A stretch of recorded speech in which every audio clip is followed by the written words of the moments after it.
Sino yun? May babaeng umiiyak! Tulungan niyo ako! Nako, si Tere, yung nawawalang buntis! Tere, okay ka lang ba? Ano nangyari sa'yo? Bakit nandito ka sa ilalim ng puno? Galing ako sa palengke kahapon. Kaso, nawalan ako ng malay sa daan.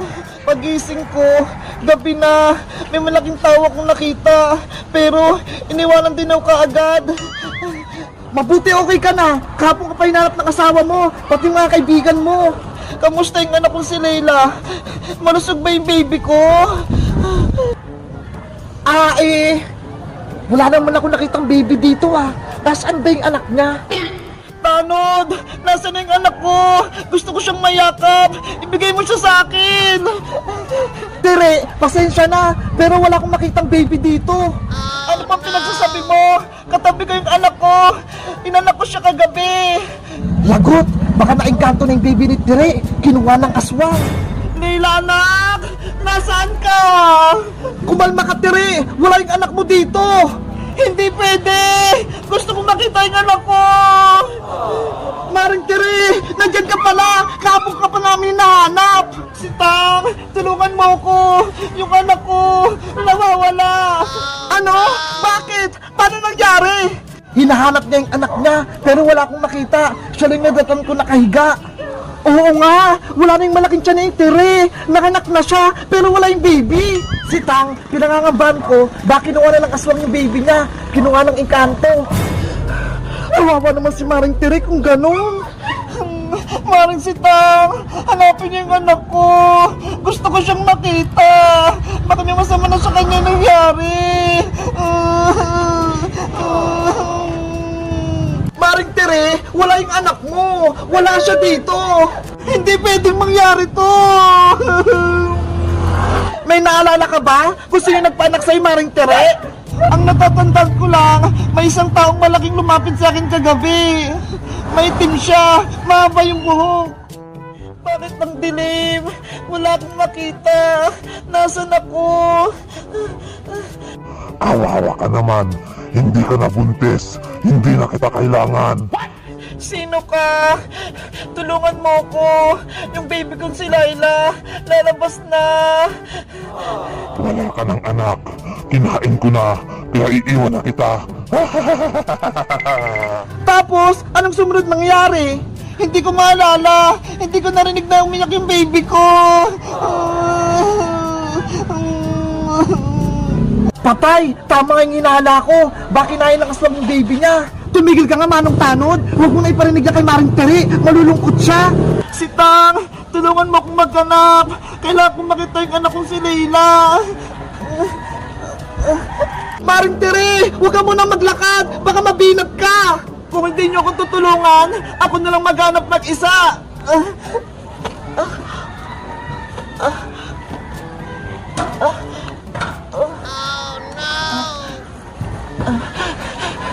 Leila, anak! Nasaan ka? Kawawa naman si Tere. Inuswang yung anak niya si Leila. Masama yan si Tang. Baka mabalo si Tere. Hindi niya matanggap na nawala yung anak niya. Leila, anak! Magpakita ka! Saan ka nagpunta? Huwag mo akong iwan! Guys, sa tingin nyo, sasabihin ba namin kay Tere na inaswang yung baby niya? Ano kayo susunod na mangyayari? Mag-comment lang kayo para sa part 5. Bye-bye! Nay! Aling Greta! Ituloy niyo na po yung kwento! Gusto ko po malaman yung totoong nangyari sa buhay ko! Sige, makinig ka, Princess. Itutuloy ko na ang kwento ng sikreto ng Tere mo. Nung hapon na yon, naalala ko pa. La la la la la la la la la! Lalabas na si Leila! Tere, umuwi ka na! Hapon na ho! Masama sa buntis ang gumagala kapag malapit na yung paggabi. Wait lang, Maring Greta. Maglalakad-lakad muna ako para makapag-exercise tong tiyan ko. Naku! Dapat umaga ka nag-exercise. Delikado kapag gabi. Maraming engkanto ng mga nakatingin sa atin. Huwag ka mag-alala, Maring Greta. Wala namang maligno eh. Ano? Hindi ka ba niniwala sa mga maligno? Pati engkanto? Oo, kaya okay lang maglakad ako kapag gabi. Hindi ako natatakot. Hay naku, Tere, mas magandang mag-ingat ka para hindi mapiligro yung pinagbubuntis mong si Leila. Tignan mo nga sa iska, oh. May baon kaming anting-anting, pangontra sa maligno. Eto, ho, bawang. Akong bahala, Mari. Kaya ko to. O siya, maglalakad-lakad muna ako.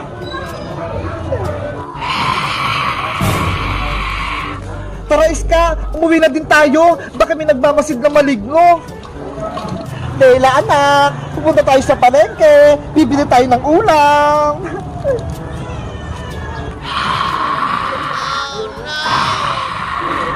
Aling Greta, totoo po, may maligno. Ano po nangyari kay nanay? Princess, antayin mo. Nagkukwento pa ako eh.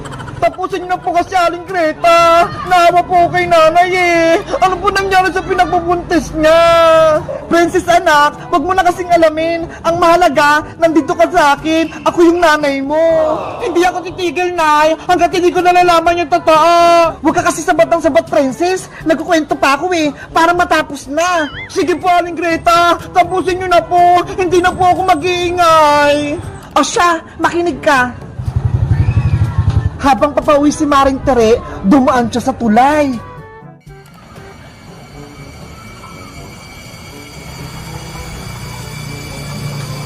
Leila anak, malapit na tayong makauwi.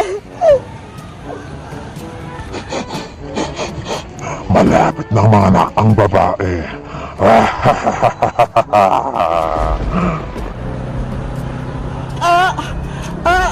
Aray ko! Yung tiyan ko! Ang sakit! Tulong! Aray! Ayun na siya! Maring Greta! Maring Sitang! Sonya! Tulungan niyo ako! Mga anak nata ko!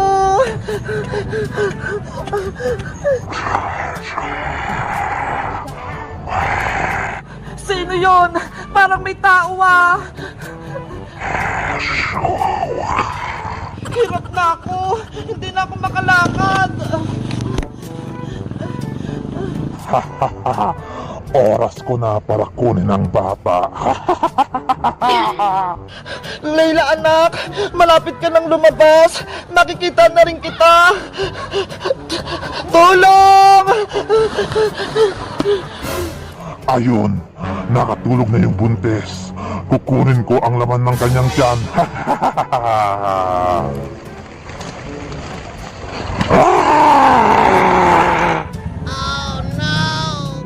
Nanay ko! Anong ginawa sa'yo ng engkanto? Tumaan ka, Princess! Tapusin mo yung kwento ko! Hindi ko na kayang pakinggan ng nakaraan, Greta! Huwag mo na ikwento kay Princess! Maring Tere, hayaan mo na si Princess, malaman niya yung katotohanan. Guys, sa tingin nyo, anong ginawa ng engkanto kay nanay? Ano nangyari kay baby Laila? Mag-comment lang kayo kung gusto nyo ng part 3. Bye-bye!